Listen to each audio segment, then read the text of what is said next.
आप देख रहे हैं न्यूज हिमाचल लाइव। नमस्कार, स्वागत है आपका फटाफट खबरों में। आज का बुलेटिन आप देख रहे हैं सोनल ठाकुर के साथ। हिमाचल की कांग्रेस सरकार अपनी नाकामियों को छिपाने के लिए कर रही है बचकानी हरकतें। राकेश जम्वाल। भाजपा के मुख्य प्रवक्ता राकेश जम्वाल ने पंचायती राज मंत्री अनिरुद्ध सिंह द्वारा प्रधानमंत्री नरेंद्र मोदी पर दिए गए आपत्तिजनक बयान की कड़ी निंदा करते हुए कहा है कि कांग्रेस सरकार अपनी नाकामी छुपाने के लिए प्रधानमंत्री पर अनगल बयानबाजी कर रही है।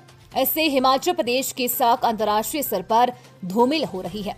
भाजपा मुख्यमंत्री सुखविंदर सिंह सुक्खू से मांग करती है कि वो अपने मंत्री के इस शर्मनाक बयान पर स्पष्टीकरण दे और उन्हें अनुशासन में रखे। हिमाचल की जनता कांग्रेस सरकार की इन हरकतों को बर्दाश्त नहीं करेगी।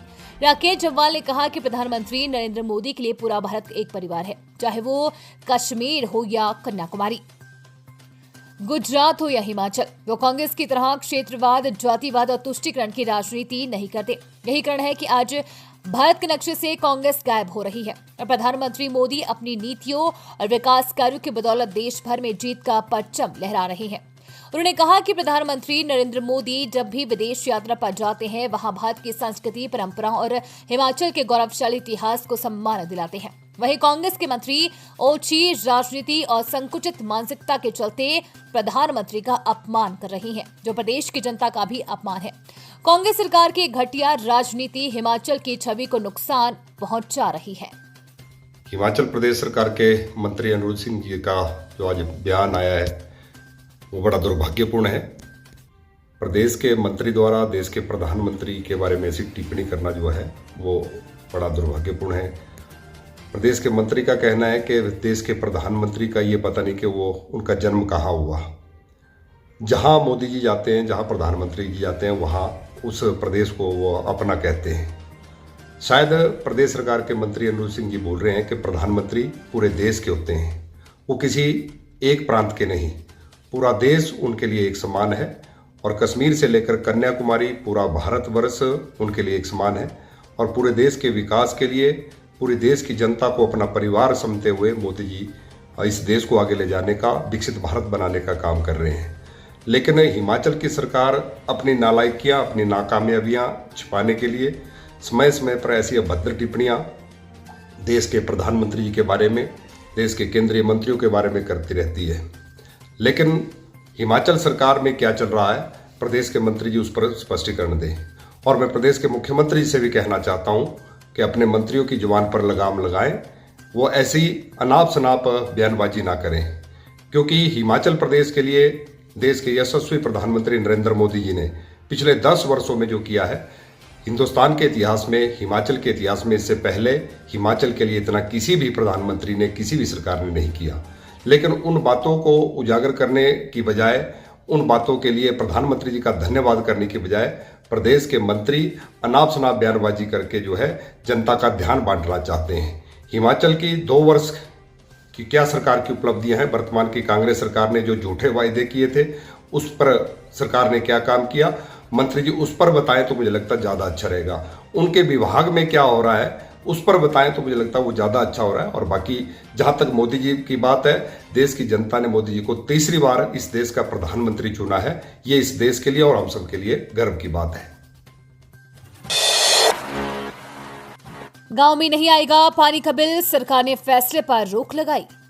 देखिए, पहले ये हुआ था कि जो पानी के कनेक्शंस हैं रूरल एरियाज़ में, गाँव में आप बात कहें तो उसके ऊपर कुछ चार्जेस लगाने की बात हुई थी। तकरीबन 50 रुपये और 100 रुपये के करीब वो हर महीने पड़ना था। लेकिन फीडबैक के बाद माननीय मुख्यमंत्री जी ने ये फैसला लिया है कि अभी फ़िलहाल कोई किसी तरह की जो है पानी के चार्जेस रूरल एरिया में, ख़ास तौर पे गाँव क्षेत्रों में लोगों से नहीं लिया जाएगा। उस फैसले को जो है रोक लगा दी गई है। तो ये एक कुछ लोगों की फीडबैक भी थी, मांग भी थी, उसको मद्देनज़र माननीय मुख्यमंत्री जी ने ये फैसला लिया है। जयराम ठाकुर बोले, मंदिरों से पैसा लेकर फ्लैगशिप योजना चलाना चाह रही है कांग्रेस सरकार। उन्होंने कहा कि सुक्खू सरकार एक तरफ सनातन धर्म का विरोध करती है, हिंदू विरोधी बयान देती रहती है और दूसरी तरफ मंदिरों से पैसा लेकर फ्लैगशिप योजना चलाना चाह रही है। सरकार द्वारा मंदिरों से पैसा मांगा जा रहा है, अधिकारियों पर दबाव बनाया जा रहा है। जल्दी से जल्दी पैसा सरकार को भेजा जाए। हिमाचल प्रदेश सरकार बहुत अजीबोगरीब फैसले लेने के लिए पूरे देश भर में चर्चित हो चुकी है। पूरे देश भर में अभी महाकुंभ में स्नान करने के लिए बड़ी संख्या में लोग आए, नेता आए, सभी धर्मों के लोग आए, सभी जातियों के लोग आए, लेकिन कांग्रेस के नेताओं ने और कांग्रेस के लोगों ने विरोध भी किया और महाकुंभ के इस पवित्र स्नान में जाने में संकोच भी किया। एक तरफ सनातन का विरोध कर रहे हैं और दूसरी तरफ देखिए परिस्थिति ऐसी है कि हिमाचल प्रदेश में सरकार ने हाल ही में एक फैसला लिया है कि सरकार के पास पैसे नहीं है।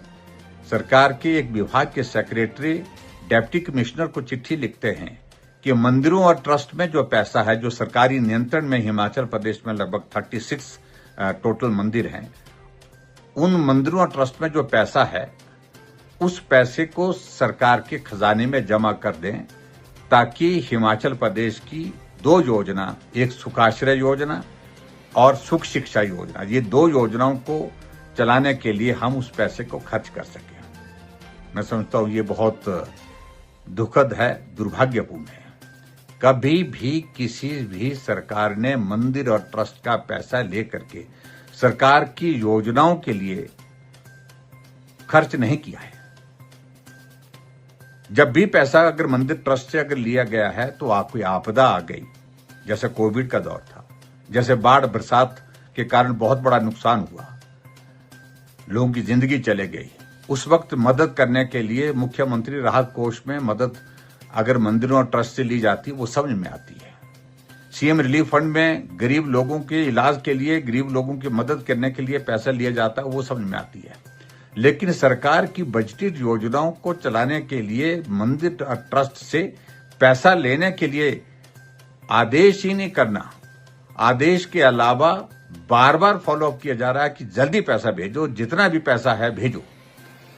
ये मैं समझता हूं कि हैरान करने वाला फैसला है।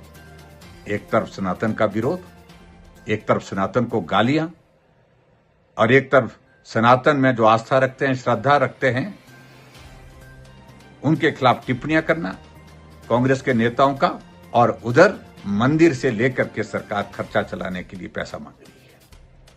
दुर्भाग्यपूर्ण है और मुझे लगता है कि इस फैसले का विरोध होना चाहिए और हम तो विरोध करेंगे ही करेंगे। मुझे लगता है कि मंदिर और ट्रस्ट में जो लोग हैं, जो कमेटियां हैं, उनको भी विरोध करना चाहिए और सभी जनता को विरोध करना चाहिए। विचित्र परिस्थिति है हिमाचल प्रदेश सरकार की। कर्मचारियों को सैलरी देने के लिए पैसे नहीं, पेंशन को पैसे देने के लिए पेंशन देने के लिए पैसे नहीं रह गए, लेकिन उसके बावजूद गारंटियां 10 दे रखी है और ऊपर से झूठ बोलते हैं कि गारंटियां जो दी हमने पूरी कर दी है। और भारतीय जनता पार्टी की सरकार के दौरान चलाई हुई तमाम योजनाओं को बंद कर दिया। 1865 इंस्टीट्यूशन चले हुए, खुले हुए संस्थान कई सालों से चले हुए, उनको बंद कर दिया। सहारा योजना बंद कर दी और सहारा योजना बंद करने के साथ साथ में हिम केयर, जो गरीब लोगों के इलाज। शिमला से कॉलेज छात्रों का अपहरणकर्ता ने परिजनों को फोन कर ये कहा। हिमाचल प्रदेश की राजधानी शिमला के एक कॉलेज में पढ़ने वाली छात्रा के अपहरण का सनसनीखेज मामला सामने आया है। प्रारंभिक जांच में परिजनों की शिकायत के आधार पर पुलिस ने इस संबंध में अपहरण की धाराओं के तहत केस दर्ज करके छानबीन शुरू कर दी है। पुलिस युवती की तलाश के लिए हर संभव प्रयास कर रही है। पुलिस को दी शिकायत में युवती के परिजनों ने बताया कि उनकी बेटी निजी कॉलेज में पढ़ती है। पत्नी और बच्चों को मिर्च का धुआं लगाकर कमरे में किया बंद, दम घुटने लगा तो ऐसे बचाई जान। शिमला में एक व्यक्ति ने अपनी पत्नी और बच्चों को बंद कमरे में मिर्च का धुआं लगाने का मामला सामने आया है। इससे पत्नी और बच्चों का दम घुटने लगा और सांस लेना मुश्किल हो गया। तीनों किसी तरह से कमरे का दरवाजा तोड़कर बाहर निकले। महिला की शिकायत पर पुलिस ने इस संबंध में केस दर्ज कर कार्रवाई शुरू कर दी है। मामला सुन्नी के एक गांव का है। महिला ने अपने पति पर घरेलू हिंसा के गंभीर आरोप लगाए हैं। न्यूज हिमाचल लाइव का ये फटाफट बुलेटिन आपको कैसा लगा हमारे कमेंट बॉक्स में कमेंट करके जरूर बताएं। साथ ही पेज को फॉलो और सब्सक्राइब करना बिल्कुल ना भूलें। धन्यवाद।